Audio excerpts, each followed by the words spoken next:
Politics are all around us. The Republican National Convention was last week, and this week is the Democratic National Convention.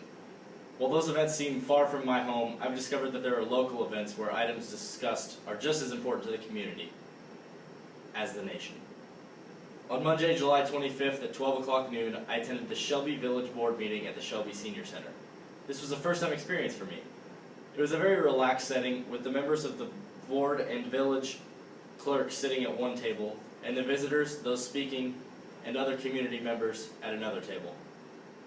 Pat Davis, the village chairman, or the mayor as we all call him, called the meeting to order and stated that open meetings law was in effect and a copy was posted on the north wall. After the meeting, I asked Deanna Perry, the village clerk, why it is so important to post the open meetings information. She informed me that the Nebraska Open Meetings Act ensures that anyone and everyone has the right to know about scheduled public meetings. Following Mr. Davis' opening of the meeting, everyone stood and said the Pledge of Allegiance.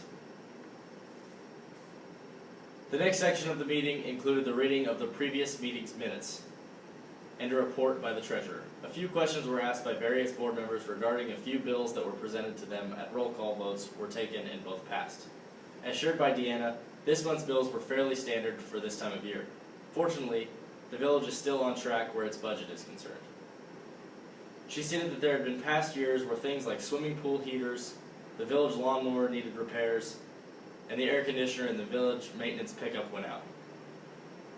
Those were repairs and replacements that were not included in the budget that year, and money had to be transferred to cover the cost. This was stressful meetings, according to Deanna. The next section of the meeting consisted of committee reports from various village entities. Sheriff Dwayne Ladwig was the first to present his on the nuisance properties, the calls that had been received during the past month, and he provided the board members with the contract for services beginning September 1st, 2016, and run through August 31st, 2017. Board members were directed to look over it, and it could be signed at the August village meeting. Next up was John Eller, the fire chief. He also reported on the calls that had been received for the past month and trainings that would be completed by the fire department. In addition, a controlled burn was scheduled for Thursday on an abandoned house in town. The street in front of this property would be blocked off until the fire is under control. Neither of these reports called for a vote from the village board, but there were a few questions asked by various board members. Evidently, one of the nuisance properties had been on the agenda for several months, and some of the board members were getting impatient with the sheriff and the owner regarding to clean up the property. They strongly encouraged Sheriff Ladwig to set a final deadline on dealing with the property. He stated it would be dealt with prior to the next meeting. I sensed a little tension during this discussion between the sheriff and the board, and the sheriff left the meeting immediately following their questions. It was, however, according to Deanna, common for the sheriff to leave the meeting following his report. Spraying for mosquitoes was discussed by John, the village maintenance chief. He had looked in and purchased a sprayer that he would have that gave him a license to spray around town. Once the cooler months come, John will revisit this issue, submit bids for a sprayer, look into taking classes to getting his license, and present a proposal for doing the spraying for mosquitoes next summer. Board members felt that it would save money in the long run. They would especially support it. I agreed that this sounded like a good idea, especially since it sounded like the village is at the mercy of the company that sprays as far as it gets done. Next up in the meeting was time for the village input. There were 2 individuals on the agenda that were scheduled to speak. However, I was told later that if your name isn't on the agenda, the Open Meetings Act allows you to speak during meetings anyway. The first individual addressed the tree that was between the sidewalk in front of his house and the street.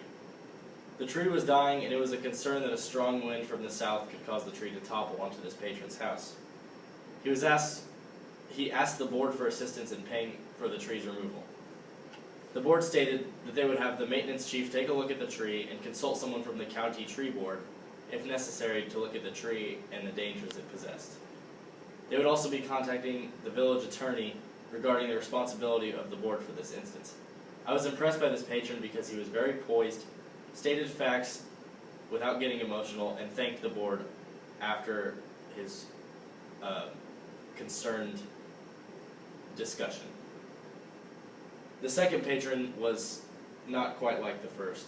In addressing the board, the second patron on the agenda was very unprepared.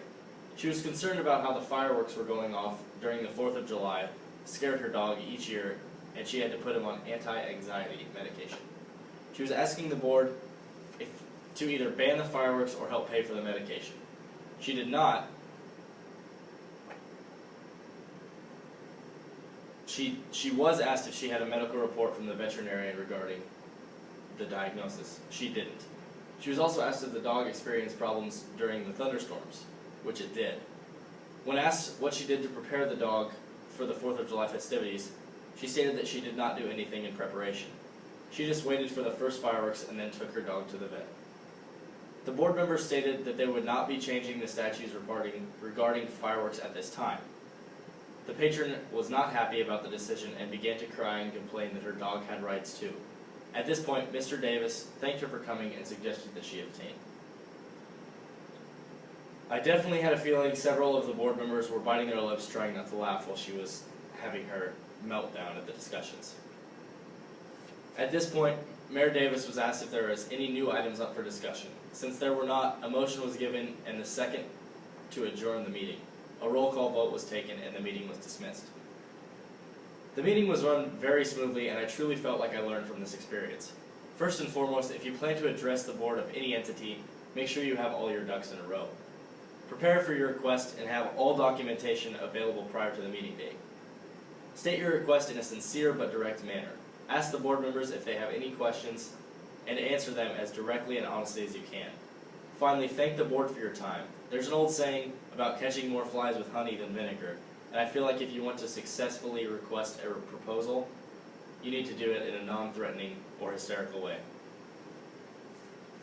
This experience definitely helped me know whether in the national arena of politics or in the hometown format, it is important to be part of public formats and use appropriate speaking skills when participating in public meetings.